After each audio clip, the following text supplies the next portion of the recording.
Hello everyone. Welcome to AVPN webinar on accelerating health innovations and innovative financing models in response to COVID-19. My name is Isha and I am the Officer Platforms at the Asian Venture Philanthropic Network, India. AVPN is a unique funders network committed to building a high-impact philanthropy and social investment across Asia. Before I let Binali Suhandani, CEO AVPN India, go ahead and introduce the speakers with us on the panel today, a few housekeeping instructions.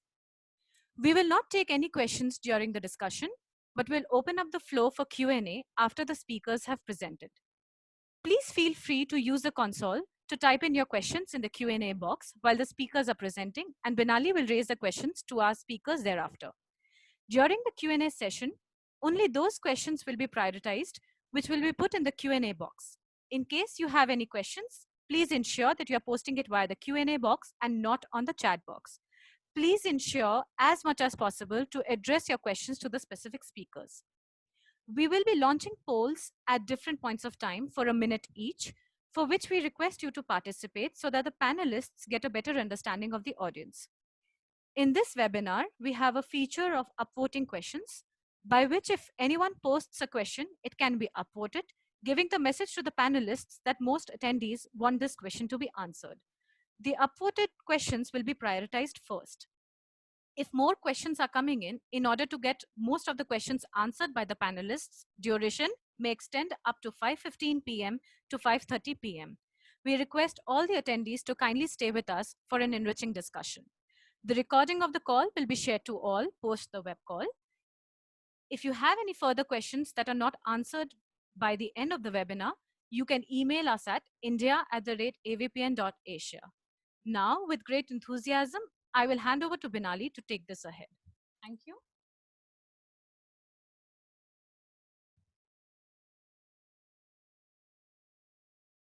Thank you, Isha. Am I audible? Yes, Binali, you are. All right, thank you so much.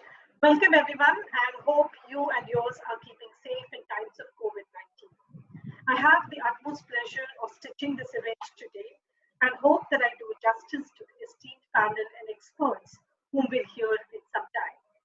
The COVID-19 pandemic has exposed the weaknesses in the Indian health delivery system, both public and private, and has re-emphasized the need for solutions that are innovative, bold, and collaborative.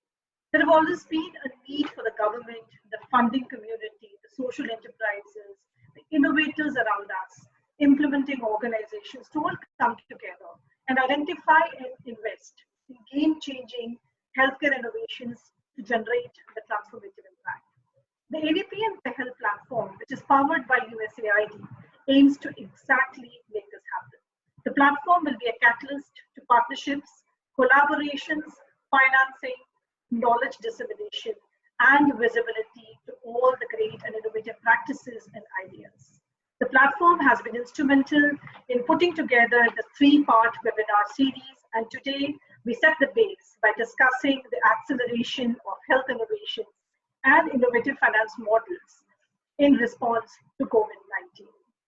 I now move on to introduce the panelists who come from diverse backgrounds and bring in wealth of experience. I have the honor of welcoming Dr. Neeta Rao, the Senior Health Specialist, USAID India. Neeta is a public health specialist with more than 16 years of diverse experience on health financing, research and evaluation, policy formulation, and program management. She manages the USAID's initiative on innovative financing for health and is currently leading USAID's efforts establishing a blended financing facility in collaboration with the National Health Authority to address COVID-19 and other emerging public threats. We would definitely have an opportunity to learn more from her on this facility. Welcome, Gautam. We have Gautam Chakrabarti, Development Assistant Specialist, Health Finance, USAID India. Gautam manages the USAID's first DIP, the Development Impact Bond, on the maternal health and health loan portfolio guarantees.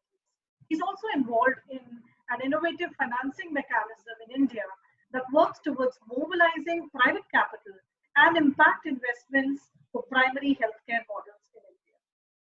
I have the honor of welcoming and introducing Dr. Syed Sabahat Azim, CEO and founder, Global Healthcare Systems Private Limited. Sabahat, as he popularly wants to, know himself, has been a doctor, a student leader, an IS officer, a private sector CEO, and now a budding entrepreneur. He ran a pan-India rural ICT venture in 2007 before establishing Global in 2010. Under him, Global has set up 11 super specialty hospitals in the states of Bihar, Uttar Pradesh, Odisha, as West Bengal. And he runs 170 digital dispensaries known as telehealth centers also. Global is now making an international foray in public health in Mali, Ivory Coast, Ghana, Tanzania, and Mongolia. And we have Badri Pilapakam, investment partner at the Omidyar Network India. Omidyar Network, of course, we all are familiar with, and we will talk about that more. But talking about Badri here, Badri leads emerging tech strategy and related investments and the portfolio support function at the Omidyar Network India. In the last 10 years, Badri has led and managed investments and served on the boards of various companies such as Daily Hunt, 1MG, HealthCard, Quicker. The current active themes of interest include digital health, MSME tech, and employability. Welcome panelists. We look forward to hearing more from each one of you. Before I invite the first panelist, we would definitely like to see who's listening to us today. It would be helpful if you could identify self within the broad categories that will be displayed now through a poll which my team will put in place. It always is good to know your audience. Poll 1, please.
All right, we have the results here. So we have 13% of entrepreneurs and innovators with us today. We have around 14% impact investors or grant makers with us. And we have 60% of implementation or consulting agencies with us on the call, and 14% represent the policy making or the academic world. Thank you so much for making this happen. We now know whom we are talking to and who's listening to us. Thank you very much for this poll. Thanks a lot. We move on to our first panelist, Dr. Sabahat. Dr. Sabahat, you are on a successful healthcare entrepreneurship journey. Global has made establishments in 4 states, and as we are aware that many of your hospitals are now serving the COVID-affected patients as well. I have 3 questions for you. The first 2 are primarily aimed at the hospitals that you are serving, the patients that you're serving, and with the hospital related. The third question is going to be more broader and collaborative because of the kind of audiences that we have, it would apply more directly to them. My first 2 questions are very interlinked. The first one being, you have been in the voice of the COVID-19 and probably have seen more than us. While the healthcare workers or the frontline warriors attend to the patients in need within a hospital setup, how can hospitals and doctors provide healthcare during a lockdown and continue keeping serving people? While the second question being, while the hospitals attend to those who are affected, it is equally important that they maintain the safety themselves. how can they keep safe post lockdown and also during the COVID? There is a lot of anxiety that we hear and we read about that exists within people who want to feel safe while they visit the hospitals during and post COVID. The third question that I have for you is much more broader and collaborative. What are the ways in which you can partner and help the government and civil society or the different stakeholders in these unprecedented times? We have a number of them listening to you, and they would definitely want to grab these opportunities. We look forward to hearing from you, Sabah. Thank you, Binali, so much. Good afternoon, everyone, on this webinar. And I think a huge amount of, first of all, thanks to all the healthcare workers, the support workers across the world that have been working in this COVID situation, taking personal risks. And we all are indebted to everyone out there on the ground and trying to fight this menace. So this is an evolving situation right now, and I think all of us are trying to learn as much as possible and uh, titrate our responses towards COVID as best as we can. And in India, Bangladesh, Nepal, um, Pakistan, Sri Lanka, I think we are in for a long haul still, and we will continue to see this pandemic growing for some time at least until a vaccine or medicine is available. So I think at this point of time, it is very important for all of us to be still careful.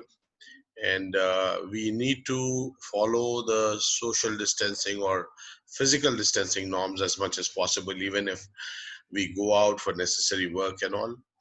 And we have been with our hospitals, 6 of our hospitals are dedicated to COVID. And one of the experiences that we have, and I think that is something which is relevant to everybody working in healthcare, is that after some time you start taking COVID for granted because it has become a part of your life for the past 2 months. But don't let your guard down. Please maintain distance. And this is something which we try to drill and review every 2-3 days with our hospital teams. That it is very, very critical to important and remember that this has to become, at least for the foreseeable future, part of our drill. The hand washing, the PPE kits, the social distancing norms, the physical distancing norms. Try to pace out patients. And also the first message, I've been Ali to answer the question that you raised, that how do we respond, how do we access healthcare. uh, my suggestion to everybody is, wherever possible, for everyone and organizations working in the field, try still to use telemedicine platforms, whichever are available to you, anywhere, online platforms, to seek healthcare first where necessary. One step. Second is, during these coming times, visit a hospital or a clinic only when absolutely necessary. Please protect yourself in terms of masks and PP or whatever you have.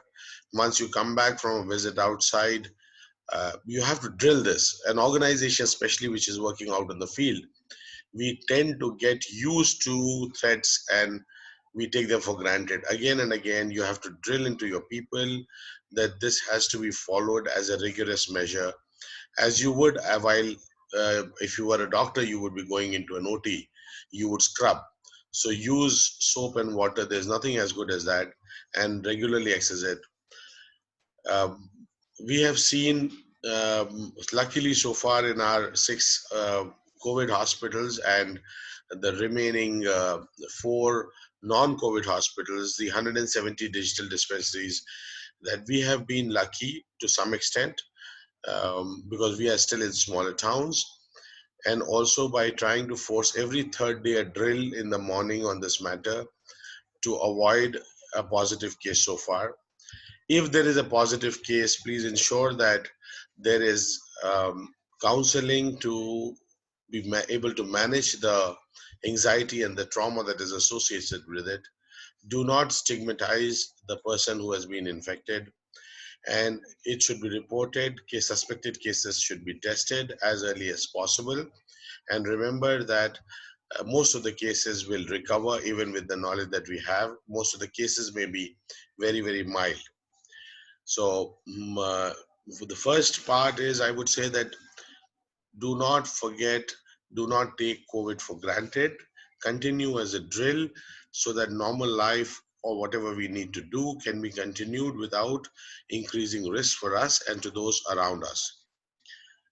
Second point I would say is that as what we are trying to do is to help healthcare workers, organizations and governments that during the part of COVID, we are providing a telemedicine platform for almost negligible costs. And as long as the pandemic goes, we took a policy decision at local that we will ensure that doctors, hospitals can onboard and deliver their services wherever they are, and even social organizations, um, civil society organizations, NGOs, people working in the field of healthcare can create their own telemedicine clinic, virtual clinic, to be able to serve patients, their employees, and anybody else that they want to serve on very nominal cost and very easily. So those that want to use our platform, it's HelloLife, HELLOLYF.com, and you can mail to care@hellolife.com. There is also a coronavirus screening tool on hellolife.com, where if you are afraid that you have some symptoms and you don't want to go to hospital, you can assess it first step yourself. Then you can consult a doctor online, and after that you can go to a hospital and get yourself tested at the nearest government or approved testing center. And we would be very happy to work with any organization in healthcare, civil society, NGO or government to lend our support for 3-4 things that we are doing as of today. One is that telemedicine platform is available to patients at hellolife.com through an app also on Google Play Store named HelloLife. For organizations that want to use the platform to deliver healthcare, please feel free to do that and reach out to us in case you have any difficulty at care@hellolife.com. We have an ultraviolet light-based sterilized clinic, which is a prefab one for hospitals and healthcare organizations that want to use it to protect their healthcare workers while testing and seeing patients. And people from far away or outside India, which may be joining, we would be happy to share at no cost the designs for it, that if you can manufacture it yourself, we would be happy to help you to do that. We are not taking any royalties and all during, at least as far as pandemic is concerned, because we are a social enterprise. And third is in the states of Bihar, in the states of Bengal, and some places in UP and southern Orissa. If you need treatment for COVID, again, reach out to us wherever is required. And in case you require more assistance, then still call us at care@hellolife.com, and we will be able to direct you to the nearest government or any public authority which is present in your nearest area. So I think, Binali, I will keep it short, and let's see in the Q&A when more answers come, what we need to do and what we can help and build together. Keep safe, keep fighting fit. Thank you so much. Thank you, Sabat. I think you have been very humble enough to talk about what you have been doing and offered access to your platforms through hellolife.com and opening up the app, and also offering people, if they are wanting any kind of treatments in Bihar and Bengal. So I would encourage the listeners to definitely take a note of this and access the services and reach out to us or Dr. Sabaha directly for this service. Thank you, Doctor. Now I know what I liked when I was reading about you and your work and why it was so correct. I read a term called always restless, be fixed to your name. Probably it's true, and that's probably the characteristic of a successful entrepreneur. Thank you very much. It was indeed great talking to you and listening to you. From an entrepreneur, to a firm who has taken a flexible approach to create social change. Badri, we come to you. And as we come to you, just wanted to talk about the approach that Omidyar Network has been taking. At Omidyar Network, you deploy capital flexibly to create that positive social change, making both equity investments for early stage enterprises and providing grants for the non-for-profit organizations. And as you popularly call it, the dual checkbook approach, which has been very much appreciated by the community. We have read about a variety of examples for your support that you provide to innovations and ideas across the different segments. Today, in terms of COVID, I particularly have two specific directed questions to you. The first one is you already have a very well laid strategy and an investment criteria at Omidyar through which you filter your investments.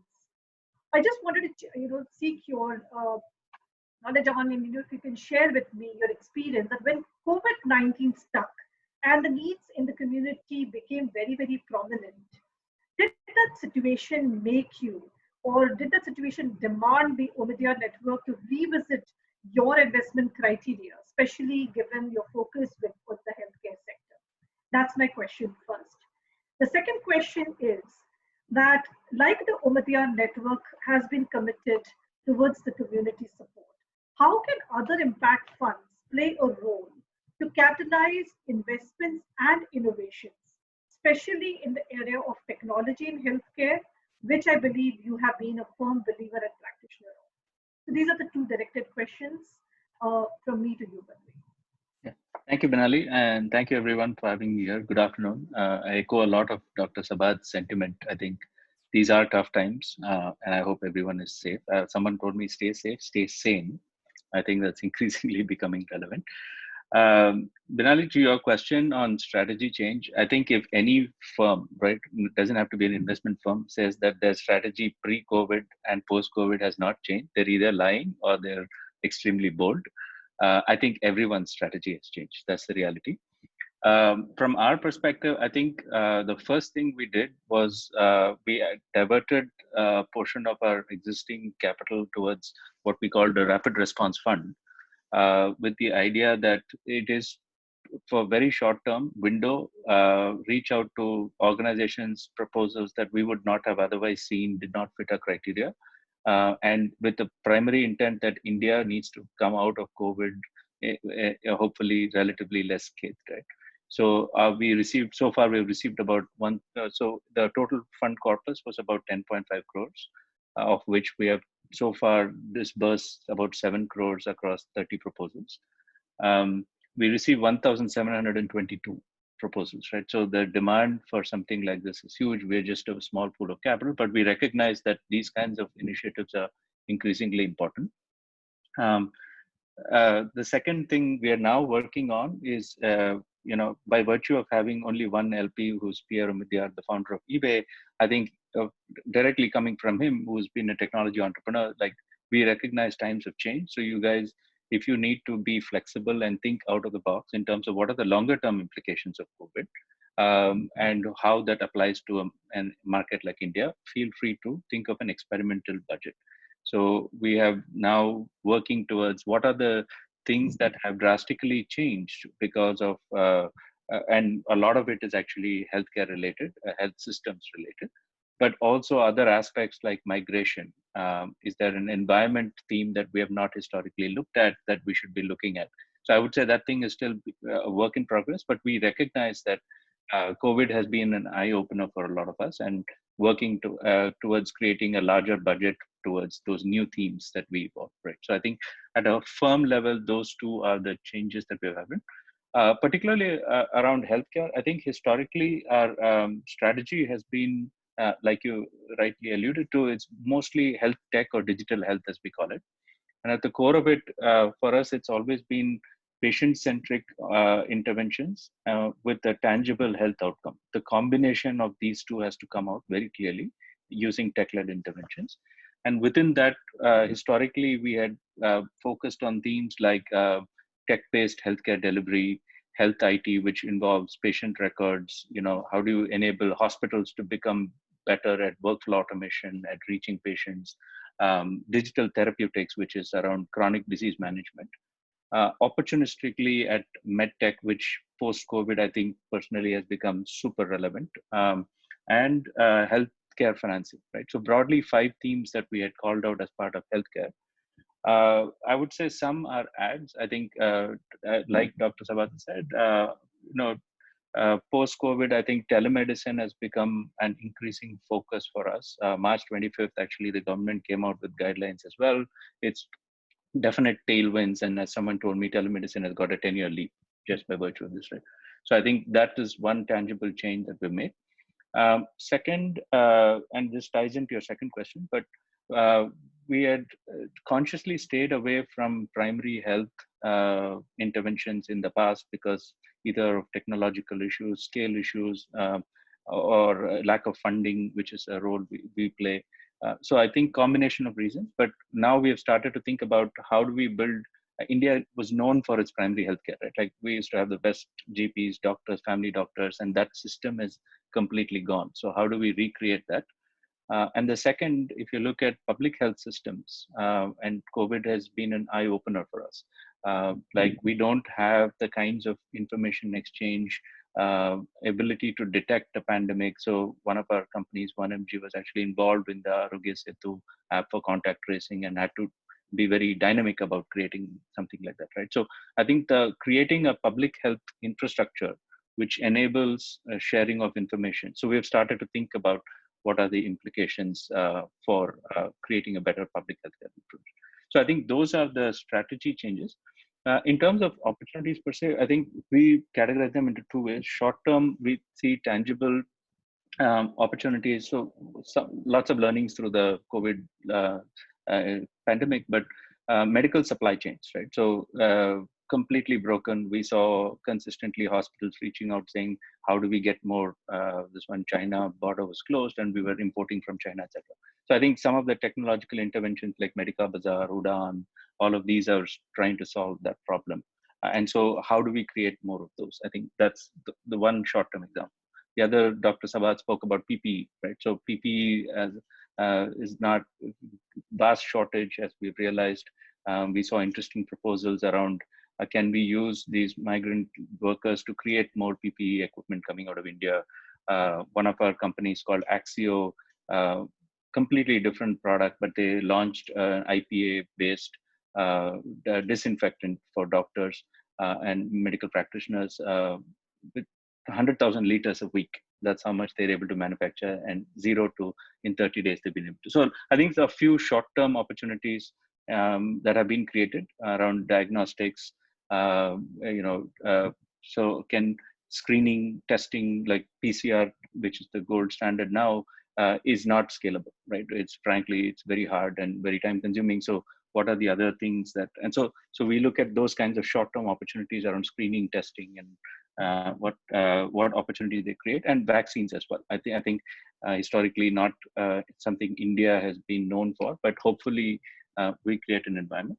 I think the longer term thing, and maybe what is important for this audience, I think there are a few windows that have been created by something like COVID, and as an ecosystem, we need to recognize, right? So when I look back, I live in Singapore, know what Singapore and China have to do, but they learned from SARS, invested in a biotech industry which allows you to respond to a pandemic, right? Immunology, virology, and these are opportunities that get created through this one. I spoke about the treatment ability to have treatment vaccines. Again, we don't have the R&D capabilities in India. Third, I spoke about this, but can we revamp the primary healthcare system, particularly using technology such that you can reach the audience, understand what issues are? I think these are the longer term overhauls as an industry that I think we need. And hopefully we will continue to support and back some of those, and we'll see more interesting innovations come up. In terms of the role of impact funds, and I'll try and keep this short, I think healthcare is a very, very complex space. I've spent 8-9 years, not a medical expert like Dr. Sabat and others on this panel, but I'm only still scratching the surface, right? Like when we recognize that there is an obvious need for patient capital. And that's where I think impact investing, I've always said that impact investing role is, if you look at the spectrum, there's foundations that will be the very early stage risk capital for a sector as a whole. Then impact investor plays that role between a foundation and commercial capital. But if you're able to capitalize, we saw this beautifully in microfinance. We saw traces of this in education. But if we can take that and do this in healthcare, I think that's the primary role I would say impact investors can do, be that bridge between. And for that, you need innovation, like ability to take that early stage risk. Obviously, we have a technology bias, but can you come in early, take that bets on biotech, on medtech, on innovation, R&D, which is not something India is known for. If we are able to catalyze something, I think then that's massively helpful. Probably the second is around the policy level interventions, right? Like increasingly, there is a need. Government has become very proactive, very open to suggestions from private sector. And if maybe, my colleague is actually the chairperson of the India Impact Investing Council, the IIC, using that as a conduit, can we play a much more vocal role as in terms of public health systems and policy? I think those are two specific things. Again, I'll stop there and I'll let others choose. Sure, thank you, Badri. What we are remarked by is certainly, the biasness that Omidyar network has for innovation and action, and the fact that you're still willing to experiment, fail, and learn. We are always remarked by this biasness that ON brings in. You surely talked about, and this clearly reflected, when you talked about the experimental budget, you talked about the new themes that you're trying to create in-house to address the situation and the needs, post-COVID. You also spoke very well of the patient capital that can play an immensely important role and what the impact investors could drive in addition to the policy level intervention. We very well note your points, and I'm sure many who are listening to us have taken a note of this. So thank you so much, Badri. And as you continue to leverage the transformative power of people, markets, ideas, and technology, we will definitely keep observing and listening and hearing and reading about what journey of things you are, and move forward now to the next set of our two speakers representing the USAID, Neeta Rao and Gautam Chakraborty.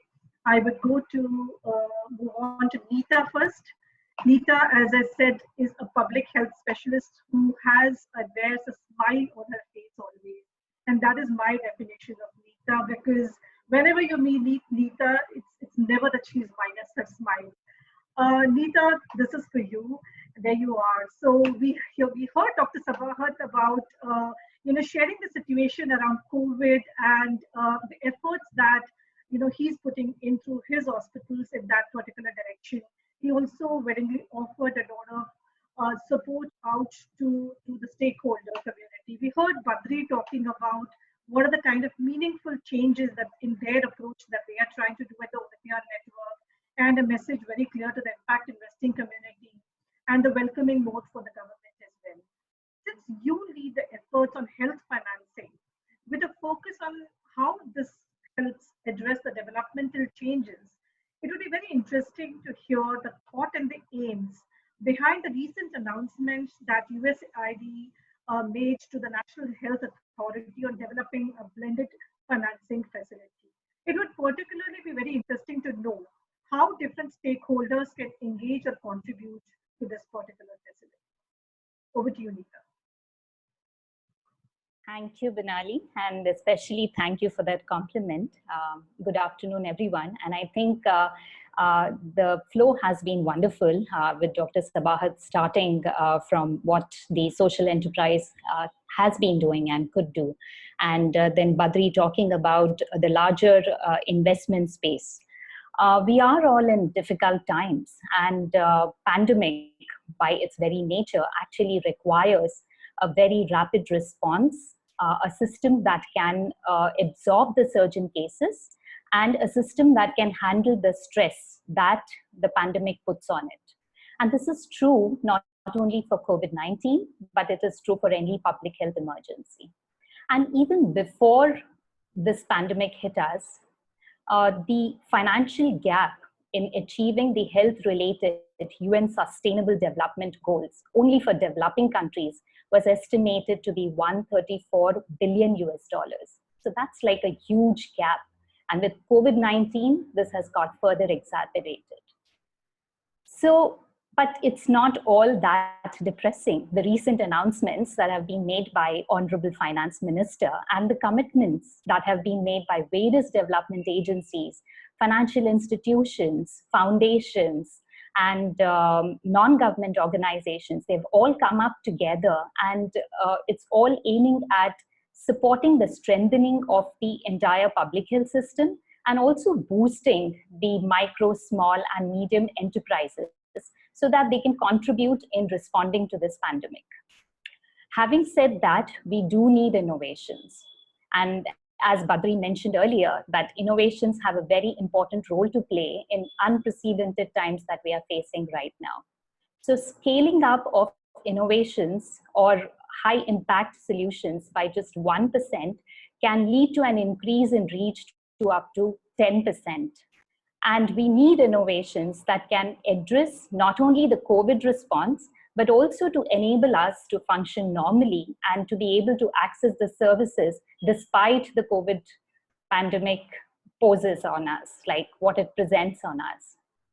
And India definitely has a huge opportunity because we have a vibrant private sector, and we also are the so-called hub of innovations with more than 4,000 innovations just in the medtech space.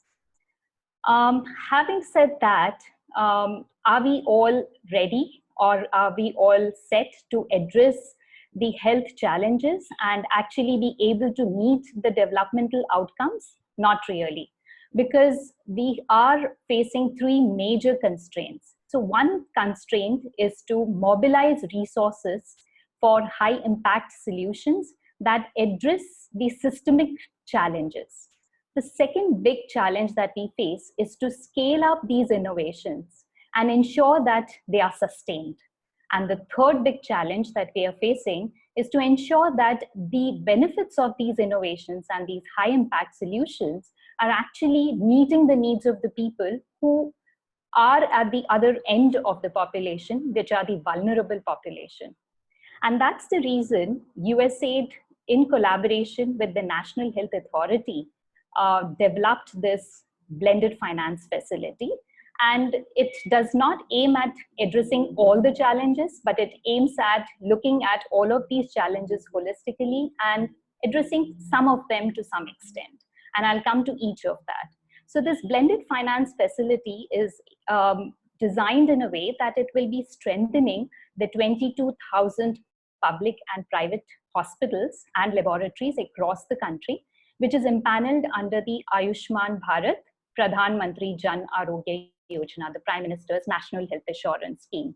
And I'm sure many people must have heard the Arogya Dhara webinar just before this, where we have reached a landmark of providing hospitalization services to 10 million people in the country. And these are base of the population.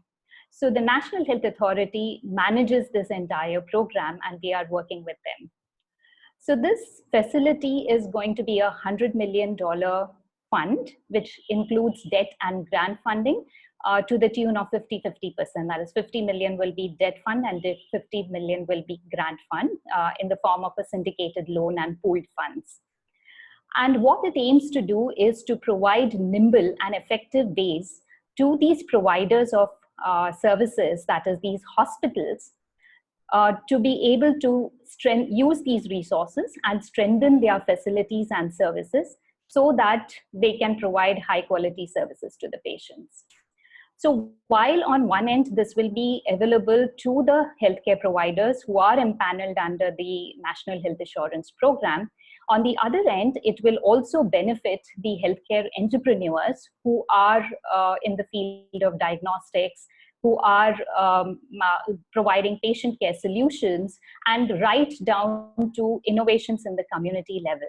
It would include innovations in processes, products, everything.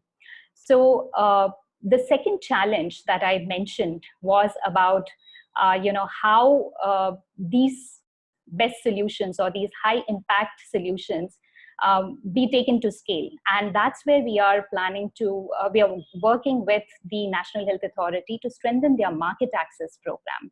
So the market access program will ensure additional resource requirements by the stakeholders across the entire value chain, right from commercial validation of technology or solutions to manufacturing, supply chain, taking them to the facilities, capacity building, filling in the information gaps, and data systems. So it will address the entire supply chain from its manufacture to its deployment.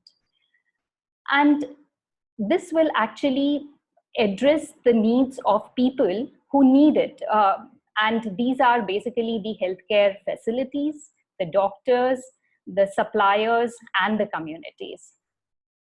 So when we look at what are the broad categories that could be covered, it could be technology-led innovations. As Badri mentioned, some of them could be like ventilators, diagnostics. It could be management and community-led innovations, for instance, surveillance, contact tracing, or risk communication. And it could be human capital and systems-related innovations, such as lab strengthening or provision of isolation facilities. Now, coming to the third big challenge, that is how do we ensure that these innovations and the benefit of these innovations are actually reaching the people? So that's where we intend to work very closely with the National Health Authority, the state health authorities, the state departments, different stakeholders in this space who are engaging with the PMJY rollout, and different groups of organizations. So we will also be working with accelerators of innovations to ensure that these innovations are actually addressing the needs of the vulnerable community. And the real success of this entire endeavor would be only when the benefits of this entire facility reaches to the 40% poorest population in the country, which are being targeted through this National Health Assurance Program. Now, what is USAID's role in this entire thing? So we are providing a loan guarantee of $40 million through the IndusInd Bank. Besides that, we would be contributing through the grant funding and technical support to the facility. Now, this facility will be held in an autonomous body or an institute which has a reputation, experience, and credibility of scaling up successful innovations and validating those innovations and then taking them to scale. So the technical support that we would be providing would be basically to structure this facility, to manage the facility, to undertake the coordination efforts that I mentioned, which is like the key to this entire effort, to look at data quality, to look at monitoring and evaluation, and also develop differential packages, which is targeted to the poor population, such that these benefits reach them. This technical support will be provided through USAID project called PEHEL, and PEHEL was developed in 2015 in collaboration with IPE Global, and with an entire objective of identifying, enabling, and catalyzing innovative social enterprises that focus their efforts on improving health outcomes. And we're happy that we have partnered with Global and have had some good experience, a really valuable experience with them. We also have USAID through its Development Finance Corporation has also announced the Health and Prosperity Initiative, which aims at catalyzing $5 billion over a period of 3 years, which will enhance systems capacity. And this would be from supply chain to digital technology to artificial intelligence to biomedical research and health-related areas such as water, sanitation, nutrition. And the individual investments could range from 5 million to 500 million, depending on the need. We are going to be leveraging resources for this blended finance facility with various donors, development agencies, foundations, industry bodies, and lending institutions. And what the grant part of this facility would do is provide credit enhancement to the financial institutions that provide debt under this facility. USAID has rich experience globally and in India on innovative financing. And I'm glad we have Gautam, who will be sharing more about our experience in this space. Thank you. Thank you, Neeta. That was wonderful, and it was really, really heartening to hear about the initiative that USAID has put in place with this blending financing facility. And surely Gautam will, add on more and add into the ways the stakeholders can be a part of same. Gautam, coming to you from picking up from what Neeta has shared, two direct questions which come to you.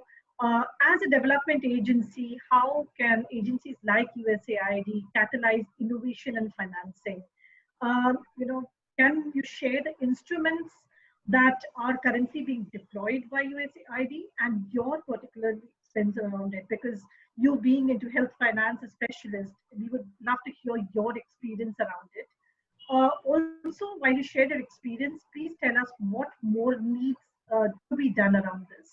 A number of our members who want to understand ways where they can pool in their resources to what is already being done. And as Neeta talked about the collaborative approach, I think many of them on the call today would definitely be wanting to understand ways that they can partner with USAID to take this effort further. Your insights around this will be very helpful. Over to you, Gautam. Thank you, Binali. So actually, as a direct answer to your questions, what I would really like to do today is share some of the experiences we have accumulated over the past few years, and which has led USA to play a catalytic role in shaping financial innovations. And what Neeta was talking about, those exciting opportunities are actually in a way a product of those experiences over the years. So let's see what I can try to do in this short period of time. So while USAID has used traditional grants to provide development and humanitarian assistance for more than 50 years now in India, more recently the focus has shifted to trying out innovative service delivery models and technical assistance activities. So in Indian markets, as it has started maturing, and USAID looked at leveraging its grant funds to bring more private participation in development and social activities. So over the past few years, USAID has seen the need to support the human and social capital needs of the development sector players like Sabahat, and add to that the financial and institutional capital the private commercial sector brings in. Now, this led to the quest for enterprise-driven solutions for the social sector and innovative financial instruments to facilitate those solutions. So our initial foray into innovative financing for the social sector essentially centered around mobilizing debt capital for social businesses by de-risking lending to risky and hitherto unbankable social enterprises through partial principal guarantees. So that is how we began. Currently, we have a portfolio of almost $60 million loan portfolio guaranteed partially by the US Treasury. But we very quickly realized that standalone loan guarantees do not generate enough capital for social businesses. Also, the borrowers were very quickly increasing their financial leverage, making them credit unworthy. So without an additional equity infusion to reduce the financial leverage, the borrowers could no longer get additional loans. This is something that a standalone loan guarantee was unable to address. So this is where blended finance comes in.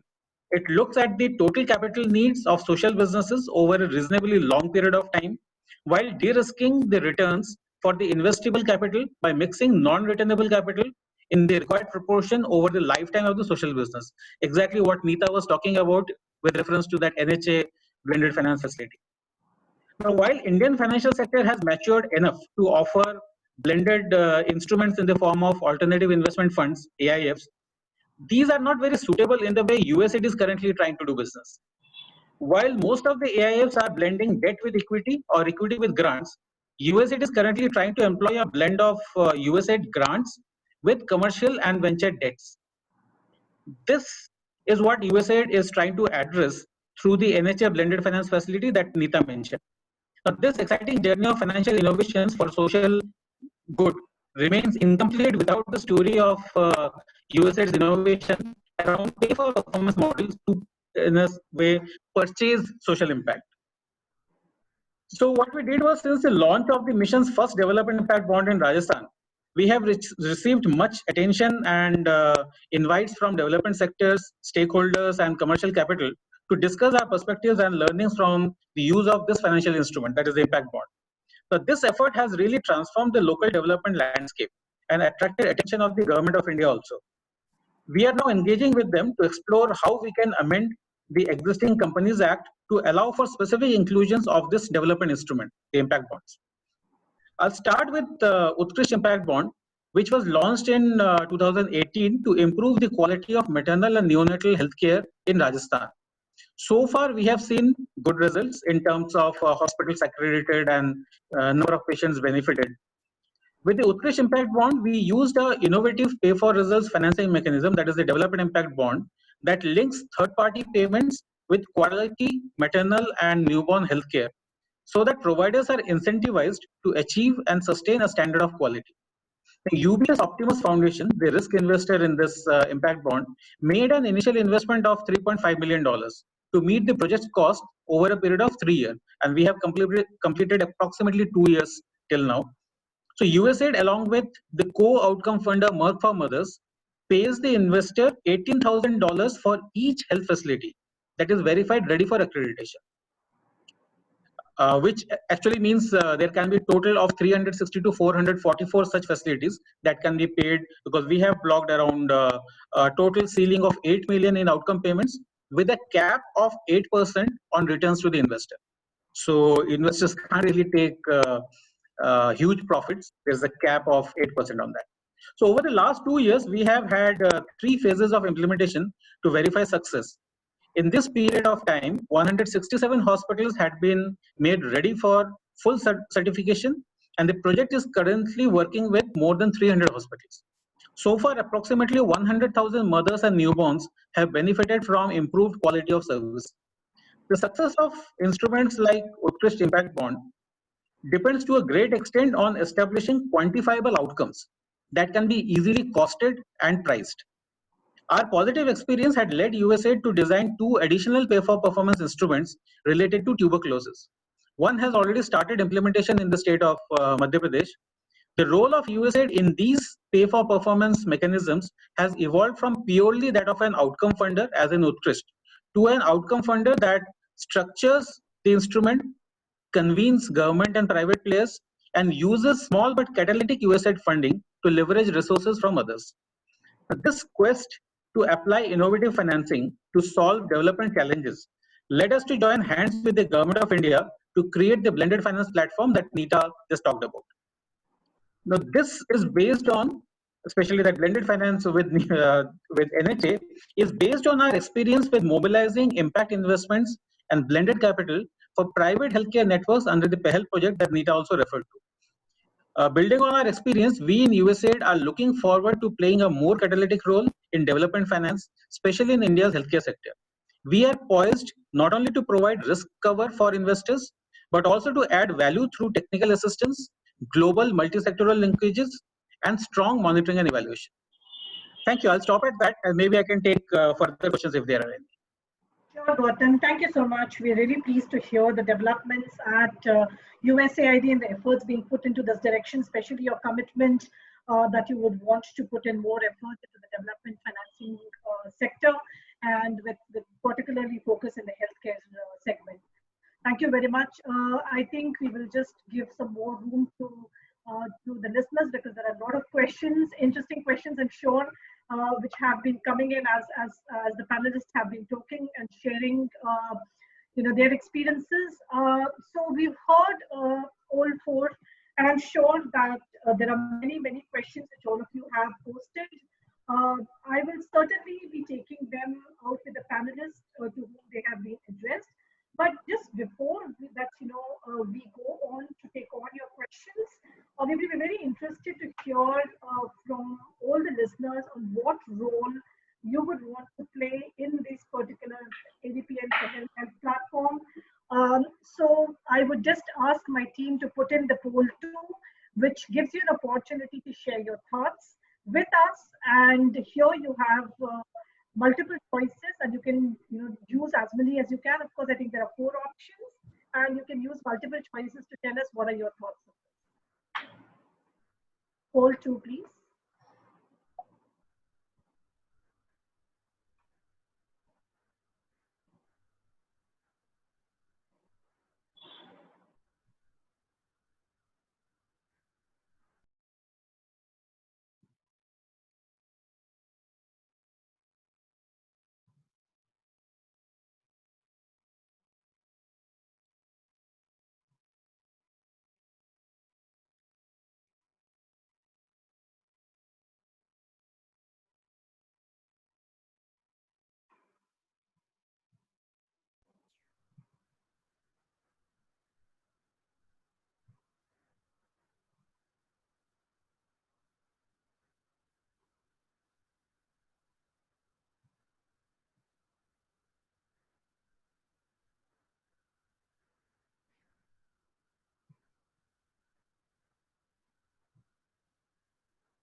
All right, the poll is over. We should have the results.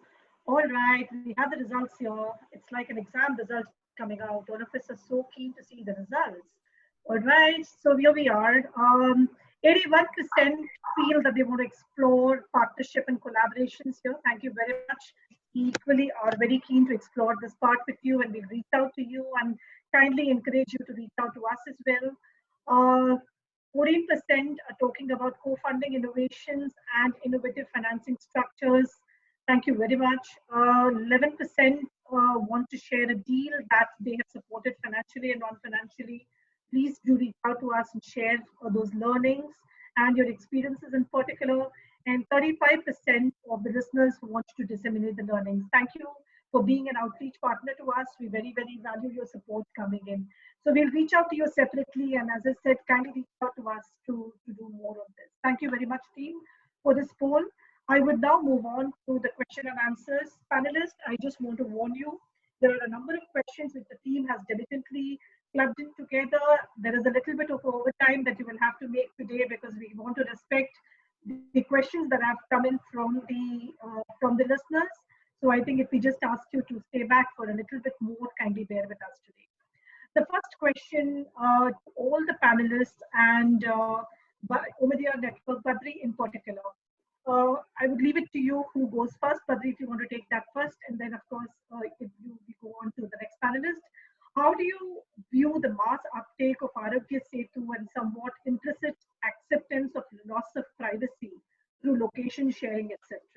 Do you think the same app or similar apps can be used for surveillance of other illnesses that require extensive contact tracing? For example, the TB and the HIV. What other potential uses can similar apps have? Yeah, no, it's a very timely and relevant question, and we get asked this a lot. Just for everyone's reference, we have a specific initiative called Digital Identity and Privacy for this reason. As technology proliferates, we recognize that privacy is going to become a very conscious risk, and we have funded a lot of startups working in that space. Specifically on Arogya Setu, I think a couple of things. It was a very important initiative from a timeliness perspective. If you look at every country, they all have a contact tracing app, and Niti Aayog was the first of the block to say we need something and we need a time to market was very important. So really there was a core team of the government representatives that was driving a lot of the initiative. And then there was some involvement from private sector participants. I think the feedback on privacy has been heard loud and clear. The good news is that Niti Aayog in particular has been responsive and making changes. So you'll see some of the guidelines that have already come making. Earlier it was mandatory for private offices. It's no longer mandatory and things like that. I think some privacy features are already baked in. At a high level today, as far as we know, and so there are multiple layers removed, there isn't any other use case that is being thought of or it being used for. Right now, it's really around identifying heat maps of areas where there are potentially clusters of high COVID likelihood. And then that's the primary purpose. As far as use case, yes, it can be expanded to other, this one like tuberculosis, etc. I think we've been pushing for something like a HIPAA or a HL7 standard that exists in the US for quite a while now, where just the data that needs to be exchanged can be sanitized. Some Arogya Setu already has some features of that. And there are some, it actually sets protocols, security features, even any form of medical information exchange, even to the holder of the data is possible. And so we need something similar. So at this point, I think that's what I would push for. Arogya Setu is only a test case in my mind. Sure, Badri. Thank you so much. We appreciate that answer. The next question is for Sabahat. How should we think about the role of innovation in the midst of the current global crisis? So I think the question is an answer in itself. Whenever there is a crisis, it means that we were not prepared for it. And therefore, the only thing that can prepare us is innovation. And I would say my one point is, and it builds a little bit on what Badri said, I would say that the future is uncertain. At the same time, it is an opportunity for millions of new ideas to come up. And I would say that one good strategy for the country and the globe would be to not try to centralize innovations. Innovations by nature cannot be centralized. So allow a million flowers bloom. And I think for all innovators and thinkers, you can't have a better time than a crisis, because you can think of something which others have not thought of before. And platforms like this and organizations here like Obidya Network, USAID, all these can actually go a long way in supporting, building partnerships, and helping innovations to thrive and see what works. Because if we do not know the solutions to problems which haven't arisen before. So yeah, the question was an answer, I think, more of a focus on innovation. We need innovation, more and more of it, decentralized, coming from the grassroots, coming from technologies, from healthcare providers. And we should try and build a supporting framework where everybody can be supported and see what can be scaled up, what can be spread across and made cross-platform and cross-transactional also. Thanks. Thank you, Sabahat. Thank you so much for that wise answer. Neeta, this is for you. What is the role of the impact funding for activities which are public goods like surveillance?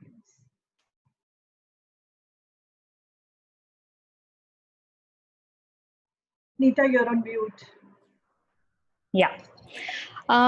So impact investments basically are looking at return on investment, which is both social return as well as financial return, right?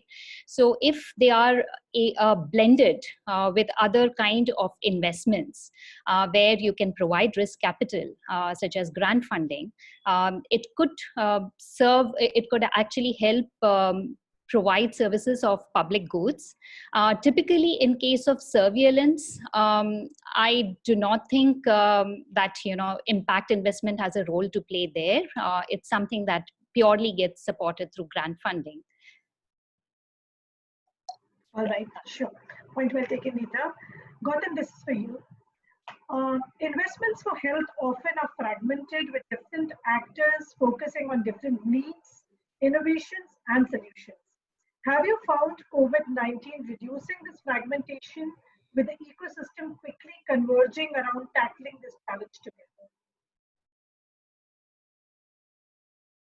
I would say a big yes, because otherwise what happens is everybody is really focused on their own individual perception of an outcome, whether it's a return on investment, whether it is reaching out to people, whether trying to see a technology that they thought of as a brilliant idea has taken shape. So very different perceptions of what they think as the outcome is. But in such a pandemic situations like COVID, everybody is focused on how do we ensure that number of cases are controlled, there is greater extension of either testing services or patient support services. So with that focus on the outcome coming in, everything falls in place. So whether it is the manufacturers, the suppliers, the service providers, NGOs working with the patients, everything lines up. because everybody knows what is the outcome. So I believe this is actually an excellent opportunity to really look at the way metrics drive impact investment. Because once we are clear about the outcome metrics, then everything is very clear.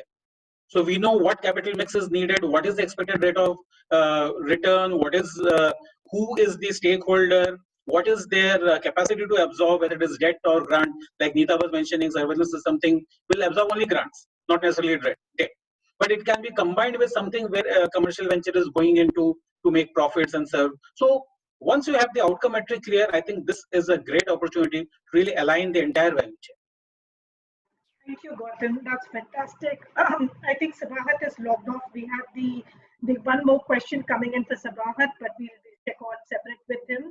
So I think I would just move on, and there are many more questions coming in. So we would definitely be wanting all of you who are listening to us today to just wait for a little bit before my team shares with you about the next webinar. And of course, a very warm welcome to the AVPN Health Platform. We would definitely want you to subscribe and come and become the members of the AVPN Health Platform, because we all know the reason that you are here today on the call is because you are wanting to make the health sector better, and you want to contribute and support the ecosystem here. We would like you to stay in touch with us, connect and capacitiate your work to succeed. We definitely don't work in silos at AVPN. We also believe that we are all about breaking silos, and this is an initiative for us in the health sector. We start today, and this journey is going to long continue. I would thank all the panelists for their time, their energies, and sharing their experience. There's a lot that we need to do more on this. I would pass on this to Isha, who will definitely talk about the next webinar's details. Isha, over to you, please. Thank you so much, Benali. And thank you everyone for your participation in this interesting session. Thank you so very much, speakers, for this very insightful session. We will post the webinar recording on our website by next week. Please look out for it. The next part of this web series will be held on June 9th, and we shall definitely get back to all of you with more details by next week. The AVPN Conference 2020 is being held from 9th to 12th June and virtually. The theme of the conference is Power of Networks. We will be covering many interesting discussions regarding social funding and investment in Asia. Those who want passes for the conference can please write to us. Thank you and have a very good day, everyone. Thank you.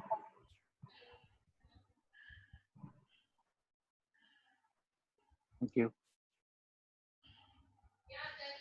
Thank you. Thank you.